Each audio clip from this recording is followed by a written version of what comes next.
Auti Talks Podcast. Olá, típicos e atípicos. Esse é mais um episódio do Auti Talks Podcast.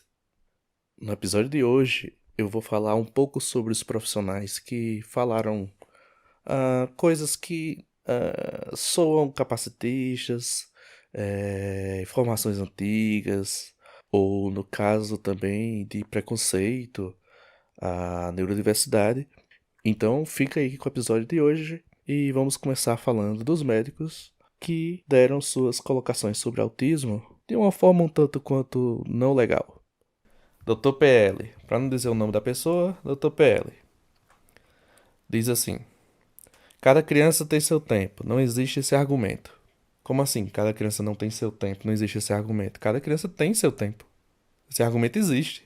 Se toda criança não tivesse seu tempo e fosse um tempo só, então seriam máquinas, robôs, todo de uma linha de produção. Não seria cada um com a sua identidade, seu jeito, sua forma, sua característica. Outra coisa, você tem um tempo que é considerado normal e quem não está nesse tempo está desviando da normalidade. Aqui está dizendo o quê? Você tem um tempo que é considerado normal. Tá, dentro da régua, da métrica, dos marcos de desenvolvimento da pessoa típica. E aí vem um preconceito aqui, né? Dentro dessa frase. E quem não está nesse tempo está desviando da normalidade. Ou seja, mais uma vez o padrão, né, de robô, todo mundo tem que ser igual, porque se você não está no seu marco de desenvolvimento, você está fora desse padrão, então você está desviando da normalidade. Até então aqui não está falando de autismo, né? Para mim, ele apenas está falando do marco de desenvolvimento de uma criança comum, típica, né? Chamada comum, que eu também acho chato falar isso, né? Mas é como o povo fala. Outra frase que ele diz: não podemos comparar as crianças. Aliás, ele pergunta, né? Não podemos comparar as crianças? Muito pelo contrário, nós temos que comparar as crianças. E aí, isso é um perigo, né?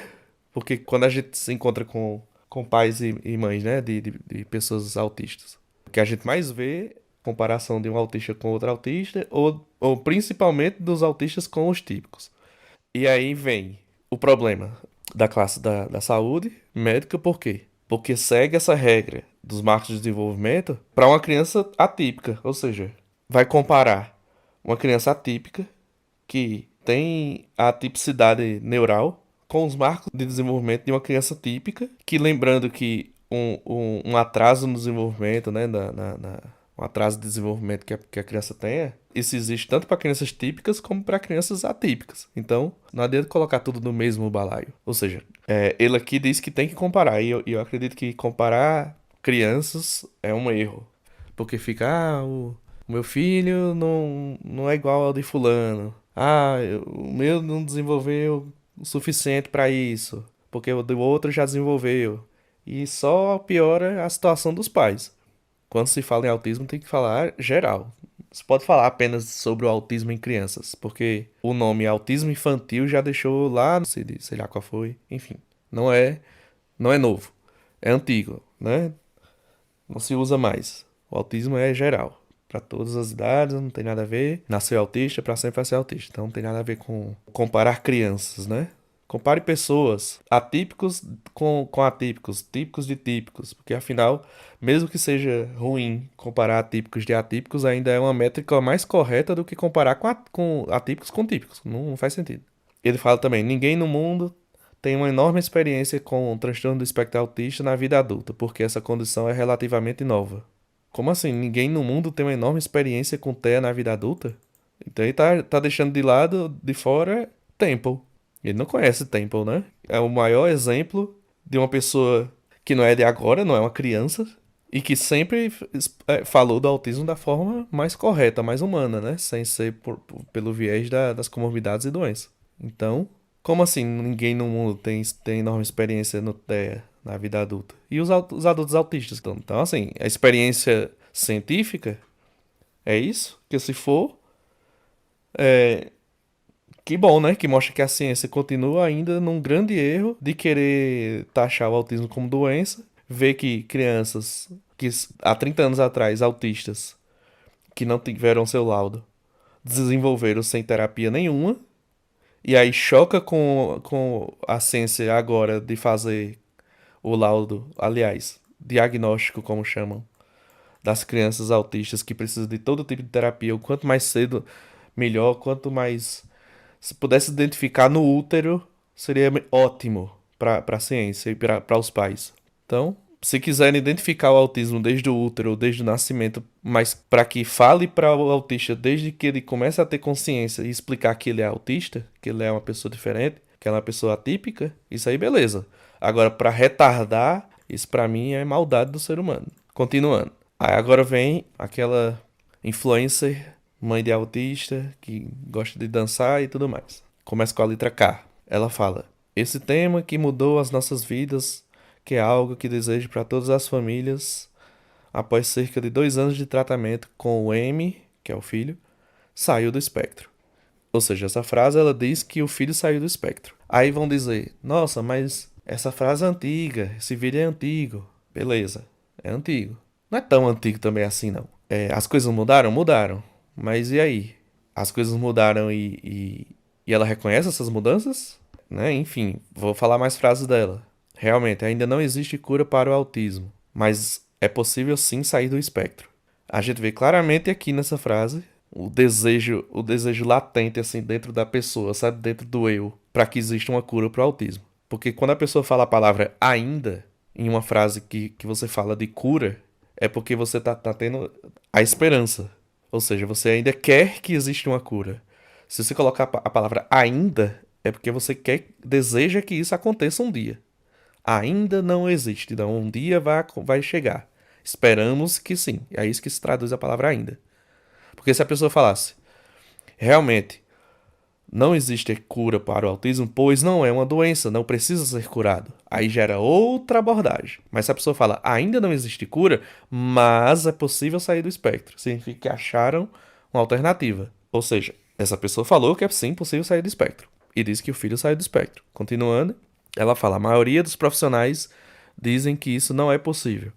Acontece que a maioria dos profissionais não estão atualizados. Então ela rasga o diploma da maioria dos profissionais do mundo inteiro. Porque ela diz que a maioria dos profissionais não sabem que é possível sair do espectro. Sendo que é o inverso. A maioria dos profissionais sabe que não é possível sair do espectro. E poucos profissionais é que têm essa audácia de falar que é possível sair do espectro. Esses que enganam uma parte da população sedenta por cura no autismo ou para que o filho deixe de ser autista a todo custo, nem que seja mascarando, porque afinal eles não veem autismo de nenhuma forma, né, positiva, sempre na forma negativa. E a gente também tem que lembrar que autismo tem formas positivas sim, não só é coisas negativas no autismo. Ela fala também, um bom profissional que incentivam seus pacientes a trabalharem muito com intensidade e tratamento de qualidade, certamente esse profissional vai, dentro dos seus clientes, alguns que saem do espectro. Ou seja, clientes, né? Já tá bem claro aqui, envolve dinheiro aqui na jogada. E o que ela tá querendo dizer é que se um bom profissional faz com intensidade um trabalho e de qualidade, ou seja, vendendo aí um curso lá na frente, né? Já já a gente chega nisso. Vai ter com seus clientes resultados que saem do espectro. Agora aqui tem uma falha, que é ela dizer alguns que saem do espectro. Ou seja, se esse bom profissional que ela fala, que tiver essa qualidade, que tem o melhor tratamento, que tem a melhor formação, ela diz que alguns dos seus clientes é que saem do espectro, então esse profissional não é bom, não tem uma boa qualificação e não tem um tratamento intensivo. Porque se ela está colocando que é o profissional que faz com que a qualidade do profissional é que faz com que a criança saia do espectro, no caso da criança que ela fala do filho, né? Então porque alguns é que saem e outros não? Então não é o profissional, não é a qualidade do profissional e nem muito menos a intensidade que ele faz. É porque não é possível sair do espectro. Quem saiu do espectro para esses profissionais é que mascarou as características do autismo e estão se comportando como pessoas típicas. Quanto mais se comporta como pessoa típica, para eles mais saiu do espectro. Aí ela fala, o Amy, que é o filho, por exemplo, ele ainda continua com interesses restritos, comportamentos repetitivos, rapidamente faz flapping, o sensorial dele é bem complicado ainda, coloca tudo na boca, prefere ficar sozinho. Ainda existem questões a serem trabalhadas, tanto que ele faz ainda terapia ocupacional e terapia comportamental. Ou seja, ele continua sendo autista. Porque a tipicidade dele continua e as comorbidades e características do autismo continuam com ele. Esse pensamento dela achar que saiu e que isso que ela falou ainda continua fazendo terapia e tudo mais, não é autismo, porque esse pessoal tem na mente de que autismo é a dificuldade de socializar e a dificuldade de falar. Ou seja, a dificuldade de comunicação e a dificuldade de socialização. Se resolver essas duas coisas, você não é mais autista. Isso é um gigante problema, porque eu, como autista, me socializo muito bem e verbalizo muito bem. Só que isso não é uma coisa que me faz bem, não é uma coisa que é toda hora. Eu tenho pânico, às vezes, sinto ansiedade em verbalizar e me socializar. Na vida inteira não foi assim, fácil. E quando eu digo fácil, que eu tenho essa facilidade, é porque me acostumei a fazer isso perante a dor que sinto enquanto estou fazendo isso. Então não é porque é fácil, mas o mundo cobra tanto a gente ser assim que a gente tem que fazer. Viu o peso do que eu acabei de dizer? A gente tem que fazer como obrigação. Então, assim, o que se ensina? Se a criança olhar nos olhos, conseguir olhar nos olhos depois de muita terapia, consegue conversar com pessoas distintas, diferentes, ou seja, socializar, e tem uma verbalização ótima, ou seja, consegue conversar e entender a conversa, manter um diálogo, significa que ela saiu do espectro. Isso é a maior burrice do mundo. Na verdade, ela se desenvolveu como uma pessoa que tem que se desenvolver, como qualquer outra pessoa tem que se desenvolver para poder ter algo na vida ou ser algo na vida ou ter sua própria independência. Isso não é autismo. Isso era um atraso de desenvolvimento que se desenvolveu. Então tem que parar com isso, né? Aí ela vem com uma frase chata, né? Que ela fala assim: ele entende até ironias. Ela fala até com esse tom. Ele entende até ironias. É meio que capacitista, né? Porque existe uma coisa que o povo colocou na mente que é assim: autista não entende ironias, autista não entende as entrelinhas. A gente tem dificuldade. Não quer dizer que a gente não saiba. Uma vez que a gente entende, a gente começa a se policiar mais e entender mais. Tanto que a gente replica. Tem muitos autistas aí que são extremamente irônicos. Tem muitos autistas aí que só fala nas entrelinhas, né? Com um gancho, jogar uma verde. Isso que eu tô fazendo agora é exatamente isso. Então, quando a gente entende, a gente acaba usando. Mas não quer dizer que a gente não entende e que depois de terapias a gente começa a entender. Não. A gente tem dificuldades de entender como o típico funciona. Não é que a gente. A própria ironia a gente tem dificuldade de entender por que se usa ironia. Se podia ser diretamente, falar diretamente, ser sincero, ser honesto. A dificuldade não é entender a ironia, é pra que usar. Ela fala também: muitas mães estão se identificando quando eu falo sobre os meus sintomas, sobre a minha infância. Essa frase já é quando ela descobriu que é autista. E ela diz: é bem importante a gente se conhecer e procurar ajuda. E aí eu me remeto à primeira frase dela. Ela diz: esse tema que mudou as nossas vidas, que é algo que eu desejo para todas as famílias, o meu filho saiu do espectro. Ou seja, se é um tema que mudou a vida dela e que ela deseja para todas as famílias, o filho sair do espectro, e depois ela diz que as mães estão se identificando com os sintomas que ela tem de autista e que é importante se conhecer, então, hipocrisia. Ela precisa decidir aí. Ela quer ser autista ou ela vai fazer a mesma coisa que fez com o filho? Tratamentos para poder sair do espectro. Decide aí. Então, vamos para outra pessoa. MG. Várias crianças do consultório que a gente trata já não apresentam sintomas do autismo. Ou seja, essa pessoa que vende curso para a pessoa anterior que eu falei, né? Que vendeu curso para o Brasil inteiro, diz que no consultório dela, várias crianças que já não apresentam sintomas do autismo. Eu tenho um problema com a palavra sintoma. Eu prefiro falar características do autismo. Isso não é uma preferência só minha, assim, é o seu querer, o seu gosto. Não. É que autismo tem características. Sintomas estão em uma doença, em um problema, sabe? É sintomático ou assintomático, entendeu? Então existe autista assintomático? Não. Então a minha comorbidade ou algum problema que eu tenho na saúde é que tem os sintomas para aquela doença, para aquele problema na saúde. Mas o autismo é características. E o que é característica difere de comorbidade e doença. Ou seja, existem características do autista no autismo que não faz mal nenhum à saúde e não é um problema de saúde. E existem as comorbidades que o autista tem, que aí sim causam prejuízo à saúde ou ao seu comportamento ou à sua vida na sociedade. São coisas diferentes. E ela continua. Se ela tem atraso na fala, a gente já precisa considerar como autismo moderado. Isso também é um grande erro, porque nem todo autista que tem atraso de fala é autista moderado. Aliás, é nível de suporte 2. Então, nem toda pessoa que tem atraso na fala é uma pessoa autista de nível de suporte 2. Tem pessoas autistas de nível de suporte 3 que falam.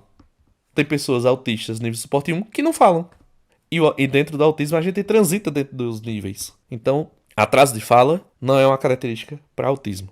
É uma característica do ser humano, nos marcos de desenvolvimento ou outras coisas que podem acontecer, né? Quer seja física, motora ou intelectual.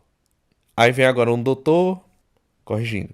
Doutora ANB, para não falar o nome dela. Ela diz assim: pelo fato dele ter feito. Dele ter feito não, né?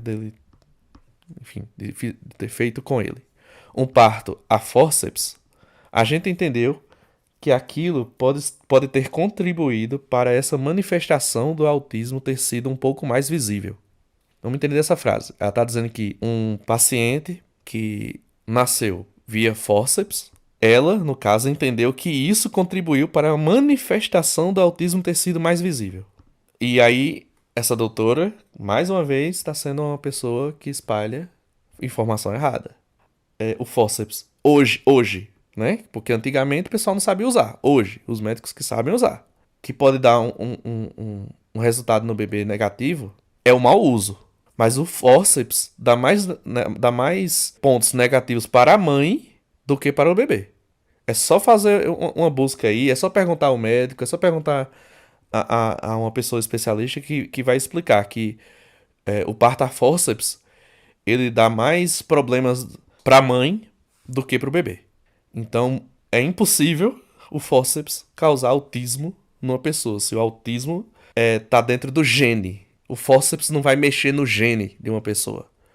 Ah, mas e a questão ambiental? Para poder o autismo aparecer em uma pessoa, em um feto, mesmo que seja ambiental intrauterino, tem que ter o gene. Então, enfim. E ela diz assim ainda: o autismo de alta performance e o Asperger, o DSM-5 igualou os dois. Mas eu não gosto de igualar não. Ou seja, para ela diz que o autismo de alta performance e Asperger não deveria se igualar, que o DSM-5 igualou, e ela diz: eu não gosto de igualar não. Só que ela, como médica, não tem que gostar de algo e não gostar. Ela tem que seguir o manual. Se o manual se atualizou, ela se atualiza para esse manual. Ela não tem que dar a opinião de gostar. Se eu falasse isso num congresso, diante pesquisadores e médicos e profissionais e doutores, e falasse, ó, eu não gosto disso, o que eles iam dizer? Na ciência a gente não usa o gostar. A gente não diz a nossa opinião. Tem que ser o resultado do fato, positivo ou negativo. Tem que ser algo concreto, que mostre os resultados. Não pode ser o gostar. Então, como é que uma médica diz, eu não gosto de igualar? Isso aí é a premissa de vários médicos que continuam ainda dizendo síndrome de Asperger, continuam ainda laudando, né? Para eles é diagnosticando como síndrome de Asperger, colocando o autismo ainda dentro de uma síndrome, que não é, colocando ainda o nome Asperger, que já saiu do DSM, enfim, saiu dos manuais, e estão vivendo ainda em 1994, no DSM-4. Se atualizou, atualize. Não tem que gostar. Você não tem. Se você não gosta, sai da profissão. A ciência se atualizou, os manuais se atualizaram, a medicina se atualizou, então se atualize. Se você não gosta de se atualizar, saia da medicina. Porque afinal, vai ter a próxima atualização, depois vai vir o 6 e vocês vão ter que seguir. Ou seja, no dia que a neurodiversidade entrar em um manual, eu quero ver como os profissionais vão lidar com isso. Aí vem agora Dr. CB. Ele diz: você sabia que o autismo pode ser comorbidade de outros transtornos, ou seja, esse doutor que também é famoso diz que o autismo é uma comorbidade, não que o autismo tem comorbidade. Olha que pecado, olha que coisa pesada, olha que coisa pesada para se falar, principalmente quando se tem famílias que escutam muito, porque a procura desenfreada sobre autismo na internet são de pais e mães desesperados porque não sabem lidar com o atípico. E não é só a questão de, eu quero uma ajuda para saber como lidar com meu filho. Não, a maioria é, não quero isso pro meu filho. Não quero. Não desejo isso, não quero isso. Faça algo para mudar isso do meu filho. Por isso que nós autistas adultos estamos falando sobre autismo para que os pais se conscientizem, principalmente nós adultos que crescemos sem nenhuma terapia e estamos aqui. Mas você não representa o autista de nível suporte 3, aquilo lá que é dito severo. Não, realmente eu não sou uma pessoa com comorbidades e precisa de um suporte 3, como dizem os manuais. Mas achar que uma pessoa de nível suporte 3 não pode se desenvolver já é capacitismo. Então, a gente tem que aprender a separar o autismo, a tipicidade, a neurodiversidade das comorbidades. Então, essa frase dele, que autismo pode ser uma comorbidade para outros transtornos, dói só em ouvir. E ele continua, ele diz: o autismo sempre deixa o transtorno mais sério. Ou seja, ele diz que se você tem um outro transtorno, o autismo deixa esse transtorno mais sério, em vez de o contrário. Ou seja, se eu tenho TDAH, ele diz. Eu vou até ler a próxima frase dele. Ele diz assim: então eu posso ter crianças com TDAH e alguns traços de autismo, com deficiência intelectual e alguns traços de autismo. E que a criança com TDAH, que tem traços de autismo, deixa a TDAH mais séria. Ou seja, é o inverso. Uma criança, como aqui está falando de criança, uma criança autista, o TDAH não fica pior por causa do autismo. E sim, a criança autista, pode ter mais dificuldades por ter TDAH. Então, a pessoa autista, ela pode ter mais problemas, mais dificuldades de ter a sua independência e desenvolvimento se tiver a deficiência intelectual. Então, não é uma pessoa com deficiência intelectual que o autismo vai deixar pior. Essa é a visão dele. É o inverso.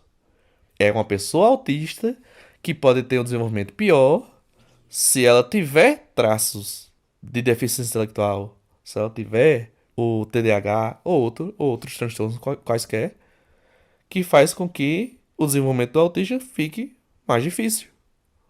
Então, igualar o autismo a uma comorbidade é plantar e implantar na mente das pessoas que a neurodiversidade, ou seja, a pessoa atípica, não existe. O que existe são: todo mundo é típico, todo mundo tem, alguns têm desenvolvimento dito normal, dentro da normalidade, e outros típicos têm um desenvolvimento anormal, seria um déficit no desenvolvimento, seria um retardo no desenvolvimento, pela métrica dos marcos de desenvolvimento. E dentre desses típicos com desenvolvimento anormal, existem aqueles com comorbidades.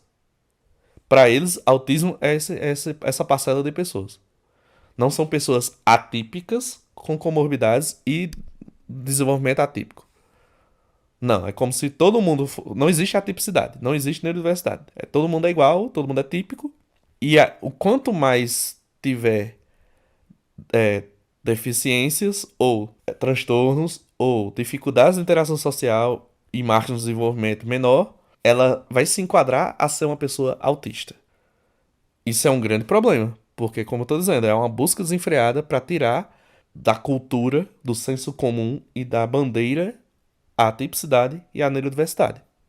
Que o autista é atípico e tem pessoas que não são atípicas, são típicas, não são autistas, e que o desenvolvimento é atípico. Ou seja, não pode se encaixar no marco do desenvolvimento típico. Então a gente tem que entender que esses profissionais estão falando muita coisa que piora a situação da luta, do respeito, né, do autismo. Quando a gente vê, por exemplo, esse caso desse mais novo aí que tá rodando no Brasil, desse mais novo caso de preconceito e capacitismo, que é um professor que diz que autista que tem consciência, aliás, que a pessoa que tem consciência de si, que sabe do seu próprio eu, ele não é autista. Ou seja, ele diz que uma pessoa, se tem consciência de si, tem consciência do eu, se ela sabe quem ela é, tem a consciência do eu, ela não é autista. Ela não pode ser autista, porque autismo não tem consciência do eu, segundo ele. E isso é errado demais, porque isso se remete à teoria freudiana, lá de encasulamento, da pessoa que fica dentro do seu próprio mundo, que ela não consegue lidar e nem tem a própria consciência para poder interagir com o ser humano. Ela fica dentro, presa, encapsulado, é assim, é até isso mesmo, ele usa até essas palavras, né? Encapsulado dentro de si. E ele também argumenta que o autista é aquele que não vai conseguir verbalizar e nem se comunicar socialmente. Tem uma interação social. Então ele já exclui todos aqueles que tentam e estão tentando e estão lutando e fazem de tudo e se esforça, porque o esforço não pode ser só do terapeuta, também tem que vir da pessoa, para ter qualidade de vida mesmo tendo nível de suportes maiores. Ele mesmo, por exemplo, fala em um vídeo, no vídeo do dia da conscientização do autismo, que o autista tem que estar em todo lugar, que o autista deve estar em todo lugar, mas ao mesmo tempo ele cita Léo e Broiler. Como é que ele pode citar esses dois? Citar no dia da conscientização do autismo, citar duas pessoas que propagaram bastante que o autismo é uma esquizofrenia e que a culpa é da mãe geladeira. Então, é um desrespeito a pessoa falar no dia de conscientização do autismo coisas do passado, de 1914, 1911. Então, assim, aonde eu quero chegar com toda essa fala minha de hoje é o quê? É que os profissionais têm que se atualizar para o DSM novo, para o CID novo, CID-11. E se eles querem colaborar para a ciência, em vez de ficar estudando qual a diferença do cérebro autista fisicamente, para que se ache num exame de imagem, ou como detectar o autismo desde o ventre, ou o que for, se eles querem contribuir para a ciência criando artigos e tudo mais, então ouçam os autistas. Sentem na frente de um autista, perguntem a ele como é que é a vida dele, como é que ele pensa, como é que ele age, como é que ele viveu e como é que ele vive e como é que ele pretende viver, que vão ter respostas concretas do autismo, sem o viés da cura, de uma coisa estranha, de um problema, como esses médicos falam, chamam. É um problema, é uma patologia, é uma doença, e com mais respeito. Porque quem ouve dá mais respeito à pessoa do que aquele que só fala e não ouve. Então, a pessoa que só fala e não ouve, ela não tem respeito pelo outro. Então, se você quer respeito e quer melhorar a ciência e quer melhorar até mesmo a sua clínica, isso é uma dica aí para os profissionais, ao invés de vocês só lerem livros empoeirados e acreditar em XYZ e seguir a doutrina deles, ouçam os autistas, porque a própria ciência, até hoje, não sabe explicar o que é o autismo. Não tem uma resposta concreta do que é autismo. Estão ainda em busca dessa resposta. Essa resposta já existe, se chama neurodiversidade, se chama atipicidade humana, mas ninguém quer dar ouvidos. Então, esse é o meu recado. Ouçam os autistas e falem menos. Quanto mais falam preconceito, capacitismo, porque até não se podem colocar no lugar. Como você vai falar de algo com propriedade, porque você estudou aquilo e está no livro, sem perguntar a quem sente na pele e quem é aquilo. Se você não é aquilo, é muito mais difícil você falar com propriedade se você não é. Então essa é a mensagem de hoje.